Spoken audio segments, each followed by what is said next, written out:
Hello friends, welcome to job update and tips channel. Job update and tips চ্যানেলে সবাইকে স্বাগত। তো আজকে আমি নিয়ে চলে এসেছি একটি নতুন ভিডিও, যেটি হচ্ছে আমরা সবাই জানি বন্ধন ব্যাংক। বন্ধন ব্যাংক যার হেড অফিস রয়েছে কলকাতাতে। তো বন্ধন ব্যাংকের আজকের একটা নতুন নোটিফিকেশন নিয়ে চলে এসেছি। আপনারা বন্ধন ব্যাংকে সরাসরি কিভাবে আবেদন করতে পারবেন জবের জন্য। বন্ধন ব্যাংকে সচরাচর অনেক ভ্যাকেন্সি থাকে বিভিন্ন জায়গায়, আর ডেইলি বেসিসে প্রত্যেক মাসেই কখনো দেখতে পাই আমরা যে এদের ব্রাঞ্চ ওপেনিং হচ্ছে। আর এই একটা কথা বলে রাখি, বন্ধন ব্যাংকের ক্ষেত্রে করে কিন্তু কলকাতাতে বিভিন্ন অফিসে অনেক জায়গায় ফ্রড হয়। তো তার সিস্টেমটা কিরকম থাকে বিভিন্ন জায়গায় আপনারা অফিসে গেলে দেখতে পাবেন। ওইখানে কি হয়, একটা অ্যাপ্লিকেশন ফি নেয়। সাপোজ কেউ বলবে 200 টাকা, কেউ 300, এইভাবে রেজিস্ট্রেশন ফি বলতে পারে, কেউ বলবে রেজিস্ট্রেশন ফি। তো আগেই বলে রাখি, যে কোনো প্রাইভেট ব্যাংক, তার মধ্যে বন্ধন ব্যাংক একটি প্রাইভেট ব্যাংক। তো বন্ধন ব্যাংকে সার্ভিস করার জন্য, চাকরি পাওয়ার জন্য 1 টাকাও লাগে না। তো এক্ষেত্রে কি প্রসিডিওর রয়েছে, আপনারা কোথা থেকে আবেদন করতে পারবেন বা কিভাবে হয়, সেটা আমি এক এক করে বলে দিচ্ছি। তার আগে যদি চ্যানেলটিতে নতুন হয়ে থাকেন, অবশ্যই চ্যানেলটিকে সাবস্ক্রাইব করুন। আর চ্যানেলটি ভালো লাগলে সবার সাথে শেয়ার করুন, সবার যাতে উপকার হয়, এই জন্য ভিডিওগুলো বানাই। তো স্টেপ বাই স্টেপ দেখে নেব। আর আমরা সকলেই জানি, আমি প্রত্যেক ভিডিওতে বলে থাকি, প্রাইভেট যেসব জবের ভিডিও করে থাকি, যে আমাদের জব যেটা প্রসিডিওর, এখানে প্রাইভেট ব্যাংকে বা প্রাইভেট কোনো অর্গানাইজেশনে একটা ডিপার্টমেন্ট থাকে, এইচআর ডিপার্টমেন্ট, যেটাকে বলে হিউম্যান রিসোর্স ডিপার্টমেন্ট। তো ওই ডিপার্টমেন্টে কিন্তু আপনাদের selection, interview, procedure, onboarding, anything, যে কোনো রিক্রুটমেন্ট থেকে শুরু করে এক্সিট ম্যানেজমেন্ট পর্যন্ত সবকিছু কিন্তু এই এইচআর ডিপার্টমেন্টই কন্ট্রোল করে। তো এক্ষেত্রে কোনো টাকা পয়সার ব্যাপারই নেই, টোটালি ফ্রি অফ কস্টে জব হয় যদি আপনি এলিজিবল থাকেন। যদি আপনি আপনার কোয়ালিফিকেশন বা আপনার দক্ষতা দেখাতে পারেন, সেক্ষেত্রে কিন্তু আপনাদের এমনি চাকরি হবে। তো চলুন দেখে নিই স্টেপ বাই স্টেপ কিভাবে আপনারা আজকের বন্ধন ব্যাংকে আবেদন করবেন মোবাইল থেকেই। দেখে নেব। প্রথমে আমরা চলে এসেছি বন্ধন ব্যাংকের অফিসিয়াল ওয়েবসাইটে। অফিসিয়াল ওয়েবসাইটে আসার পরে এখানে একটি 3 বার দেখতে পাবেন। এই যে 3 বারটি রয়েছে, এই 3 বারে আপনাদের ক্লিক করে নিতে হবে। 3 বারে ক্লিক করে নেওয়ার পরে এখানে অনেকগুলো অপশন দেখতে পাবেন। তার মধ্যে আপনাদের এই যে ক্যারিয়ার বলে অপশনটি রয়েছে, এই ক্যারিয়ার অপশনে আপনাদের কিন্তু ক্লিক করতে হবে। ক্যারিয়ার অপশনে ক্লিক করে দেখে নেব। ক্যারিয়ার অপশনে ক্লিক করে নেওয়ার পরে কি অপশন আসছে, এখানে আপনাদের সামনে একটি অপশন ওপেন হবে, যেটি হচ্ছে জয়েন আওয়ার টিম। তো জয়েন আওয়ার টিমে যদি আপনারা স্ক্রল ডাউন করে নিচের দিকে যান, এখানে দেখতে পাবেন 3টি অপশন রয়েছে ফর্ম ফিল আপের জন্য। ফার্স্ট রয়েছে job role, location, could you tell about yourself, how can you get touch with you, কিভাবে টাচ করবে, কন্ট্যাক্ট ডিটেলস। তো এখানে পেপার ডিপার্টমেন্ট রয়েছে, যে কে কোন ডিপার্টমেন্টের জন্য জবের জন্য ইন্টারেস্টেড আছেন বা এলিজিবল আছেন, কোথায় অ্যাপ্লাই করতে পারবেন। তো সবকিছু প্রসিডিওর এখানে রয়েছে, দেখে নেব step by step. At first আপনাদের এখান থেকে কিন্তু এই যে ডিপার্টমেন্ট রয়েছে, প্রেফার ডিপার্টমেন্ট, এখানে একটি ড্রপ ডাউন বাটন রয়েছে। ড্রপ ডাউন বাটনে ক্লিক করলে এইভাবে অনেকগুলো ডিপার্টমেন্টের নাম চলে আসবে। সাপোজ এখানে রয়েছে এগ্রি বিজনেস, অডিট, যে যে ডিপার্টমেন্টে আপনাদের এক্সপিরিয়েন্স বা কোয়ালিফিকেশন আছে সেক্ষেত্রে করতে পারেন। কেউ ব্রাঞ্চ ব্যাংকিং, ব্রাঞ্চে বসে কাজ করতে চায়, সেক্ষেত্রে ব্রাঞ্চ ব্যাংকিং অপশনটিতে, এই যে ব্রাঞ্চ ব্যাংকিং অপশনটি রয়েছে, এই অপশনটিতে ক্লিক করতে পারেন। নেক্সট কমপ্লায়েন্স রয়েছে, কমপ্লায়েন্সে ক্লিক করতে পারেন। তো একটা স্ক্রল ডাউন করে দেখিয়ে দিই আপনাদেরকে। হিউম্যান রিসোর্স, আমি যে বলছিলাম এক্ষুনি, হিউম্যান রিসোর্স যে ডিপার্টমেন্ট রিক্রুটমেন্ট করে, তো যেনারা সাপোজ হিউম্যান রিসোর্সে মাস্টার্স করেছেন বা ডিপ্লোমা করেছেন, ওনারা এখানে এইচআর এর জন্য আবেদন করতে পারেন। যদি আপনারা এলিজিবল হয়ে থাকেন, অবশ্যই ওখান থেকে কল ব্যাক আসবে।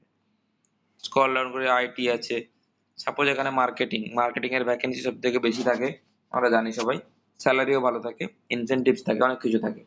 তো সেক্ষেত্রে মার্কেটিং আমরা ক্লিক করে দেখে নেব। স্ক্রল ডাউন করলে এখানে লোকেশন দিয়েছে। সাপোজ আমি এখানে একটা লোকেশন নিয়ে নিলাম এক্সাম্পল হিসেবে আপনাদের দেখানোর জন্য, কলকাতা। তারপরে এক্সাম্পলে এখানে লোকেশন আমি নিয়ে নিয়েছি, মার্কেটিং ডিপার্টমেন্ট নিয়ে নিয়েছি। নেক্সট কন্টিনিউ বটমে যদি ক্লিক করে নেক্সট পেজে যেতে হবে। কন্টিনিউ বটমে ক্লিক করে দেখে নেব নেক্সট পেজে কি কি অপশন রয়েছে দেখে নেব। ফার্স্ট রয়েছে নেম, তারপরে জেন্ডার, তারপর ডেট অফ বার্থ। আমি একটি ডেমো আপনাদের দেখাচ্ছি, আপনারা আপনাদের ডিটেলস, সিভি ভালোভাবে যেভাবে থাকবে অ্যাজ পার আধার কার্ড, আপনাদের কিন্তু এখানে ডকুমেন্টগুলো ফিল আপ করতে হবে। আপনাদের বোঝানোর জন্য দেখিয়ে দিচ্ছি। ফার্স্ট আমি কি দিয়েছি এখানে, নাম দিয়েছি, নাম দেবেন, জেন্ডার সিলেক্ট করবেন, ডেট অফ বার্থ দেবেন। তারপরে একটু স্ক্রল ডাউন করে দেখে নেব, পিনকোড রয়েছে আপনাদের, যেটা পিনকোড আধার কার্ডে যেটা রয়েছে ওই পিনকোডটি এখানে দেবেন। তারপরে স্টেট সিলেক্ট করবেন আর আপনাদের সিটি সিলেক্ট করবেন। আর একটু স্ক্রল ডাউন করে দেখে নেব, তারপর কি রয়েছে হাইয়েস্ট কোয়ালিফিকেশনস। এখানে আপনারা কিন্তু কোয়ালিফিকেশনে ক্লিক করলে ড্রপ ডাউন করে দেখতে পারবেন। যদি আপনাদের কোনো কোয়ালিফিকেশন এখানে থেকে না থাকে, তো এখানে আপনারা কিন্তু এই আদার্স বটমে ক্লিক করে কোয়ালিফিকেশন দেবেন। সাপোজ কেউ গ্র্যাজুয়েশন করেছেন ব্যাচেলার অফ আর্টস, তো এক্ষেত্রে ব্যাচেলার অফ আর্টস তো এই লিস্টের মধ্যে নেই, সেক্ষেত্রে আপনারা কি করবেন, আদার্সে ক্লিক করে প্রসিডিওর করতে হবে। আমি একটা যে কোনো একটা এক্সাম্পল জন্য দেখিয়ে দিচ্ছি। ইয়ার অফ পাসিং সাপোজ আমি দিলাম 2021। এক্ষেত্রে দুটি অপশন রয়েছে, দুটি ভাইটাল অপশন রয়েছে। ইয়ার অফ পাসিং দেওয়ার পরে এখানে রয়েছে experience level freshers or experience. যারা গ্র্যাজুয়েট বা মাস্টার্স করেছেন, রিসেন্ট পাস আউট, তো তাদের কোনো কাজের এক্সপিরিয়েন্স নেই, সেক্ষেত্রে অবশ্যই আপনারা কিন্তু ফ্রেশার্স সিলেক্ট করবেন। আর যদি এক্সপিরিয়েন্স থাকেন, এখানে এক্সপিরিয়েন্স সিলেক্ট করলে নিচে যে এই যে নিচে দেখাবো ড্রপ ডাউন করে নিচে কিছু অপশন চলে আসবে, সেই ডিটেলস গুলো আপনাদের ফিল আপ করতে হবে। আর যদি এখানে আপনারা এই যে ফ্রেশার আছে, ফ্রেশার সিলেক্ট করেন, তাহলে কিন্তু এখানে নিচে কোনো অপশন আসবে না এক্সট্রা, সাবমিট করে নেক্সট পেজে যেতে পারবেন। তো আমি এক্সপিরিয়েন্স হিসেবে দেখিয়ে দিচ্ছি, তাহলে যারা এক্সপিরিয়েন্স থাকবে তারা ফিল আপ করতে পারবেন, আর যারা ফ্রেশার্স থাকবেন তারা তো এখানে ক্লিক করে নেবেন। এখানে কি রয়েছে, এক্সপিরিয়েন্সের মধ্যে ফার্স্ট রয়েছে ইয়ার অফ এক্সপিরিয়েন্স, কত বছর আপনার কাজের এক্সপিরিয়েন্স রয়েছে এটা জানতে চেয়েছে। আমি অ্যাপ্রক্স একটা 2 বছর ধরিয়েছি। তো কোন অর্গানাইজেশনে আপনারা কাজ করেছেন, সাপোজ এবিসিডি লিমিটেড, কোন একটা কোম্পানিতে আপনারা কাজ করেছেন, সেখানকার সেই কোম্পানির নামটা দিলেন। তারপরে একটি ভাইটাল জিনিস যেটা খুবই ম্যাটার করে প্রাইভেট জবের ক্ষেত্রে, এটা আমি ক্লিয়ার করে দিই আপনাদেরকে, নোটিস পিরিয়ড। নোটিস পিরিয়ড কি, নোটিস পিরিয়ড হচ্ছে বিভিন্ন অর্গানাইজেশনে, প্রাইভেট অর্গানাইজেশনের সিস্টেম থাকে নোটিস পিরিয়ড, মানে আপনাকে আপনি সাপোজ কোনো কারণে রিজাইন দিয়ে অন্য কোনো কোম্পানিতে জয়েন করতে চাইছেন, সে কারণে আপনাদের কিন্তু ওখানে নোটিস পিরিয়ড সার্ভ করতে হয়। সেক্ষেত্রে এটা মেবি 30 ডেজ হতে পারে, মেবি এটা হতে পারে আপনার 60 ডেজ, 90 ডেজ, বা কোনো কোনো কোম্পানিতে এটাও থাকতে পারে যে আপনার কোনো মেডিকেল ইস্যুর জন্য চেঞ্জ করছেন, রিলোকেট করছেন, সেক্ষেত্রে আপনার রিপোর্টিং ম্যানেজার বা যে রিপোর্টিং বস থাকবে ওনার সঙ্গে কথা বলে আপনি কিন্তু নোটিস পিরিয়ড ওয়েভ করাতে পারবেন। তখন এখানে আপনারা 4টে অপশন সিলেক্ট করবেন না, আপনাদের নোটিস পিরিয়ড যেটা থাকবে সেটাই সিলেক্ট করবেন। সাপোজ আপনার নোটিস পিরিয়ড ওয়েভ করেছে তো রিপোর্টিং ম্যানেজার, মানে সেক্ষেত্রে আপনার নোটিস পিরিয়ড সার্ভ করতে হবে না, তখন এখানে আপনি কি সিলেক্ট করবেন, তখন 0 সিলেক্ট করবেন। সাপোজ আপনার যে অর্গানাইজেশনে কাজ করেন সেখানে 30 দিনের নোটিস পিরিয়ড, তো 30 সিলেক্ট করবেন। কোনো কোনো অর্গানাইজেশন থাকে 60 দিন, সেক্ষেত্রে 60 সিলেক্ট করবেন। কোনো কোনো 90 ডেজও থাকে, সেক্ষেত্রে 90 ডেজ সিলেক্ট করবেন। তো আপনাদের যেটা থাকবে সেটা অরিজিনাল দেবেন। যদি আপনারা এলিজিবল হন তাতেও আপনাদের কল আসবে, ওটা কোনো প্রবলেম নেই। তো এখানে লাস্ট ড্রন স্যালারি, এখানে যে লাস্ট ড্রন স্যালারিটা আমি একটা এভারেজ দিয়ে রেখেছি। এখানে সবসময় আপনারা কোন স্যালারি দেবেন, একটা হয় নেট স্যালারি, একটা গ্রস স্যালারি। আপনারা সবসময় এখানে কি দেবেন, গ্রস স্যালারি দেবেন, গ্রস, যেটা টোটাল ওভারঅল সবকিছু নিয়ে একটা স্যালারি থাকে, ফিক্সড অ্যামাউন্ট দেবেন উইথাউট ইনসেনটিভ। কোনো যদি ইনসেনটিভস থাকে, ইনসেনটিভ বাদ দিয়ে আপনাদের কিন্তু এখানে লাস্ট ড্রন স্যালারিটা মেনশন করতে হবে। তারপরে মেনশন করে নেওয়ার পরে আপনাদের কন্টিনিউ বাটন রয়েছে, কন্টিনিউ বাটনে ক্লিক করে নেক্সট পেজে চলে যেতে হবে। আমি কন্টিনিউ বাটনে ক্লিক করলাম, ক্লিক করার পর অটোমেটিক আমাকে কিন্তু নেক্সট পেজে নিয়ে চলে এসেছে। এখানে উপরে দেখতে পাচ্ছেন আমার দুটো পেজ কিন্তু গ্রিন হয়ে গেছে, মানে দুটো পেজ আমার ফিল আপ হয়ে গেছে। নেক্সট চলে এসেছে আপলোড রিজুমে অর সিভি, এই যেটি খুব ভাইটাল জিনিস। তো আপনারা সঠিকভাবে সিভি গুলো বানাবেন। সিটির উপরেও অনেক ছেলেকে স্ক্রিনিং করা হয়, সিভি বা রিজুমে খুব ভালো করে বানাবেন। এক্ষেত্রে ফরম্যাট লাগবে .doc বা .docx অর পিডিএফ, এই 3টি ফরম্যাটের মধ্যে যে কোনো একটি ফরম্যাটে আপনাদের সিভি কিন্তু এই অ্যাটাচমেন্ট যে বার রয়েছে, অ্যাটাচমেন্ট বারে ক্লিক করে আপনাদের ক্লিক করতে হবে, আপলোড করে নিতে হবে। চলুন আমি একটা স্যাম্পল একটা সিভি দিয়ে আপনাদের দেখিয়ে দিই। ফ্রেন্ডস, এখানে আমি কি করেছি, সিভি একটি স্যাম্পল সিভি এখানে ক্লিক করে আপলোড করে নিয়েছি, স্যাম্পল সিভি। তো নেক্সট মোবাইল নাম্বার দেবেন, মেল আইডি দেবেন।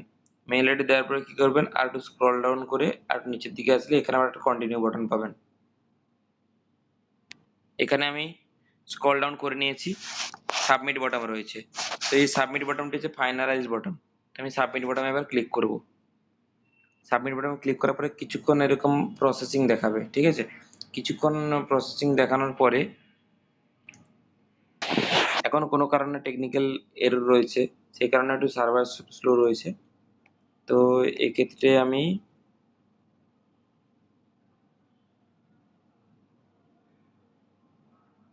দেখিয়ে দিচ্ছি আপনাদেরকে। তো এটাই টোটাল ওভারঅল প্রসেস, এই তিনটে স্টেজেস, এই তিনটে স্টেজে কমপ্লিট হলে অটোমেটিক এখানে প্রসেসিং হওয়ার পরে এটা কিন্তু সাবমিট হয়ে একটা রেফারেন্স নাম্বার ক্রিয়েট হয়ে যাবে। এটা গুছিয়ে রেখে দেবেন। এর মাধ্যমে কি হবে, আপনাদের কোনো ফেক জায়গায় যাচ্ছেন না, ডাইরেক্ট আমরা কোম্পানির কিন্তু এইচআর ডিপার্টমেন্টে কিন্তু সরাসরি আপনারা কিন্তু আবেদন করছেন। যদি আপনাদের সিলেকশন থাকে, যদি আপনারা এলিজিবল হয়ে থাকেন, তো সেক্ষেত্রে কিন্তু সরাসরি আপনারা ইন্টারভিউ কল পাবেন। তার জন্য কি করতে হবে আপনাদের, তার জন্য আপনাদের করতে হবে এরকম ভাবে কিন্তু মেলটা চেক করতে হবে। মেল চেক করলে মেলে আপনাদের কিন্তু নোটিফিকেশন চলে আসবে যে আপনাদের কবে ইন্টারভিউ রয়েছে, শিডিউল কি রয়েছে, লোকেশন কি রয়েছে। এই হচ্ছে টোটাল প্রসেস। নো ফ্রড, কোনো ফ্রড থাকবে না এক্ষেত্রে, সরাসরি আপনাদের কল আসবে। তো এই ছিল আজকের ভিডিও। তো ভিডিওটি কেমন লাগলো অবশ্যই সবাই জানাবেন কমেন্ট করে। আর যদি ভালো লেগে থাকে সবার সঙ্গে শেয়ার করবেন, শেয়ার করে আমার চ্যানেলটি সাবস্ক্রাইব করবেন, সাপোর্ট করবেন। দেখা হচ্ছে নেক্সট ভিডিওতে। Thank you.